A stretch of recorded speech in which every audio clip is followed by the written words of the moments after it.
Yo mon gars, salut, bienvenue dans cette nouvelle vidéo. Aujourd'hui on va parler du nofap. On va parler de la branlette. Il n'y a pas de tabou sur cette chaîne. Et donc, c'est quoi le nofap? C'est tout simplement la rétention séminale. C'est juste le fait de s'empêcher de jouir, tu vois, de ne pas faire de branlette et de pas, tu vois, éjaculer. Quand j'ai découvert ce sujet-là, en gros il y avait deux camps. D'un côté on disait ouais, arrête de branler, le nofap complet, se branler c'est mal, voilà, t'as juste le droit de baiser, voilà, mais tu ne branles pas, c'est pas bien, voilà. Et de l'autre côté, il y avait des gens qui disaient ouais, le nofap ça marche pas tellement, c'est quoi cette connerie encore, branle-toi quand tu veux, au contraire t'es plus chill et tout, le nofap, voilà, t'es trop agressif, voilà. Et donc il y avait ces deux trucs, et moi je savais pas où je me plaçais. Je voulais un peu trouver ma propre méthode du nofap, et du coup j'ai commencé un peu à tout faire, tu vois. Alors bien sûr, avant je brûlais un peu tout le temps, tu vois, et je me dis non vas-y j'arrête. J'ai commencé le nofap complet, 100% nofap. Alors pour dire mec, j'ai tenu genre un mois maximum, et après j'ai craqué, ben, normal. Mais par contre j'ai beaucoup appris de choses par rapport au nofap pendant ce mois-ci. Et j'ai notamment remarqué un changement mais radical de ouf dans mon comportement, dans mon attitude, dans mon caractère limite. C'est comme s'il y avait une autre personne qui a débarqué, genre plus confiante en elle, plus agressive, plus battante, plus déterminée, tu vois, plus dominante. Alors j'avais moins peur de parler aux filles, j'étais plus là et je les désirais plus sexuellement, j'étais plus là.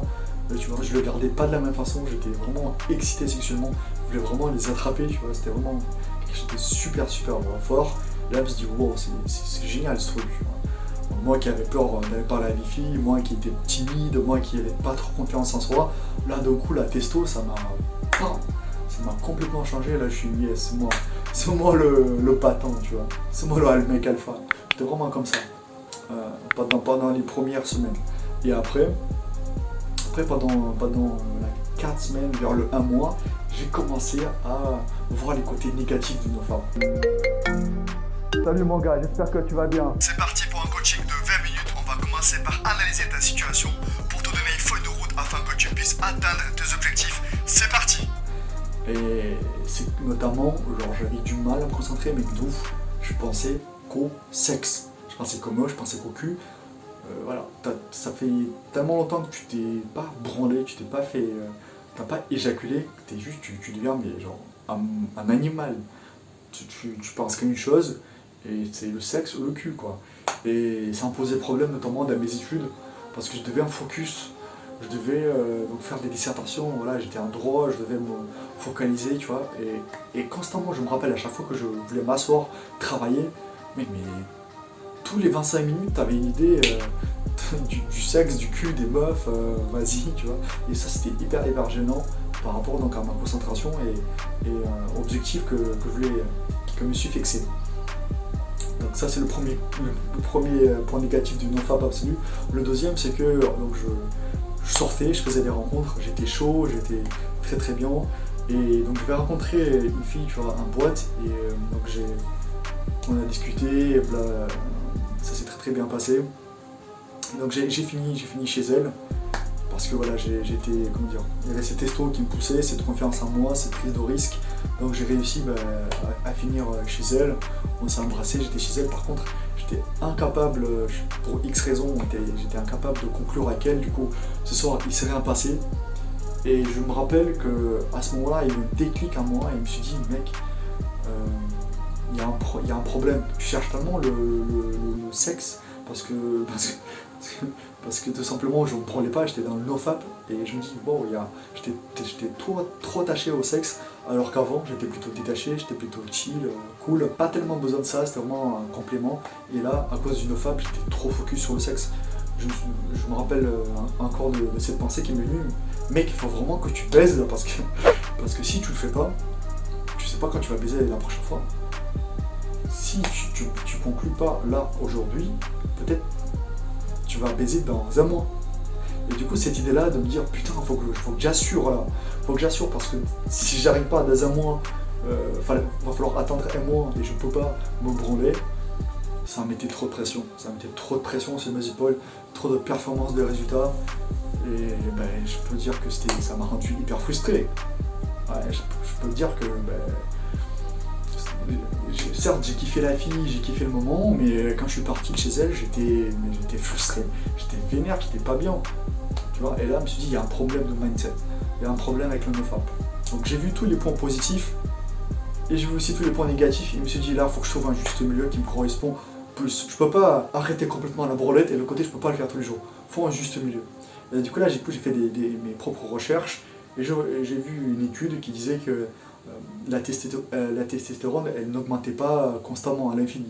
C'est-à-dire tu avais un pic qui arrivait à peu près en fin de semaine et après il tombait complètement, tu vois. Et je me suis dit vas-y il y a un truc, peut-être que je devais juste me branler une fois par semaine et c'est tout. Comme ça j'ai un juste milieu en fait entre ne pas se branler et se branler. Du coup j'ai commencé à faire cette routine un peu, j'ai mis un peu une éthique de la branlette et ça a super bien marché pour moi. Le fait que j'ai mis un jour de la semaine, un jour de branlette, c'est devenu une récompense pour moi. La branlette elle est une récompense pour moi, une récompense à la fin de la semaine, quelque chose de positif, de génial, de cool, quelque chose que je faisais pour me faire plaisir. Vu que j'avais cette branlette, 7 jours de la branlette à la fin de la semaine, je m'en foutais un peu en fait de conclure avec les filles au final. Je me suis dit, c'est pas grave si je conclue pas là aujourd'hui, de toute façon j'ai mon jour de branlette et je peux me faire plaisir, tu vois. Et donc ça m'a fait grave me faire détacher du résultat de conclure, de baiser, de réussite. Du coup j'étais plus détaché, j'étais plus chill. Et ça les filles le ressentaient. Que d'un côté j'avais envie d'elles sexuellement, mais de l'autre côté je n'avais pas le besoin, de pas cette contrainte en me disant ouais si jamais ça se passe pas, putain je vais me sentir frustré, je vais me sentir mal. Parce que les filles, croyez-moi, elles le sentent. Elles sentent cette différence entre un mec qui a envie de coucher avec elle parce qu'il en a envie ou un mec qui a envie de coucher avec elle parce qu'il en a besoin et il a un peu plus, tu vois. Elles sentent cette différence là. Et aussi c'est le fait que j'ai mis un jour de branlette, voilà, moi c'était le dimanche soir.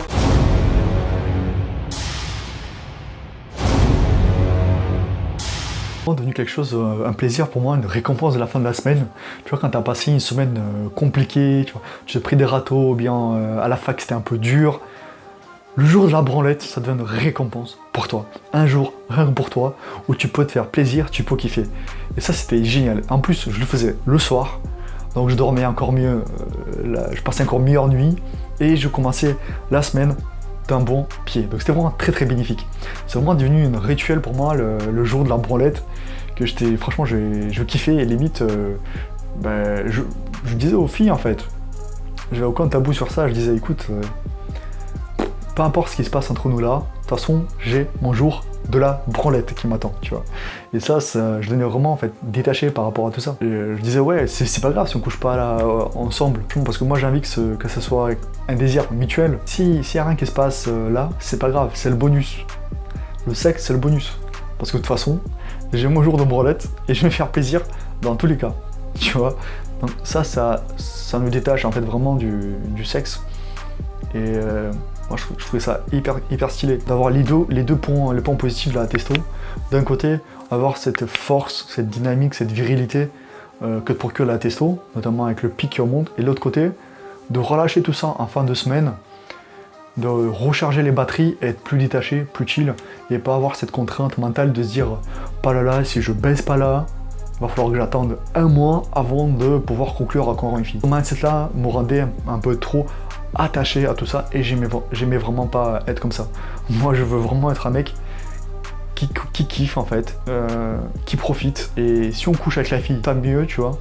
Si on couche pas, tant pis, tu vois. Je voulais vraiment être détaché de tout ça.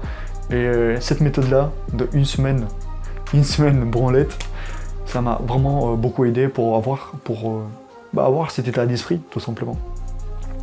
Et aussi, le jour de la branlette, j'utilisais pas tout ce qui est stimulation visuelle, notamment porno, YouPorn, Pornhub, ça mon gars, j'ai zappé tout ça.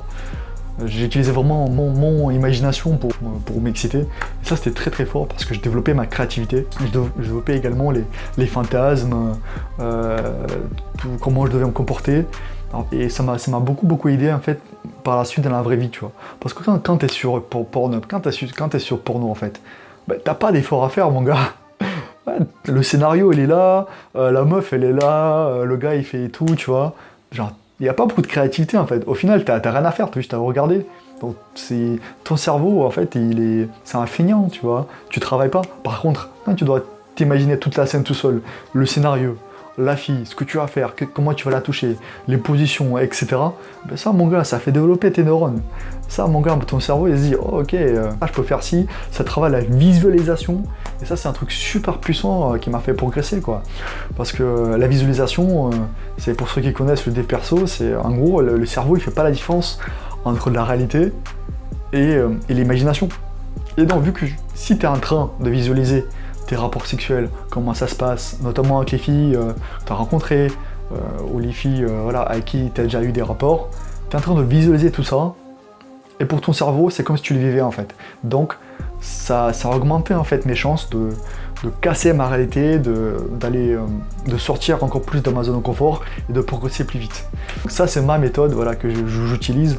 Après, libre à chacun de trouver sa propre méthode. Voilà, moi, c'est une semaine, mais peut-être que toi, c'est 8 jours, 9 jours, 10 jours, une semaine, 2 semaines, que sais-je.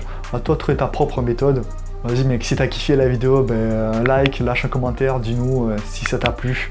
Partage la vidéo avec tes potes, ça va beaucoup nous aider. Et vas-y, passe une bonne journée de la branlette et à plus dans une prochaine vidéo. Ciao ciao.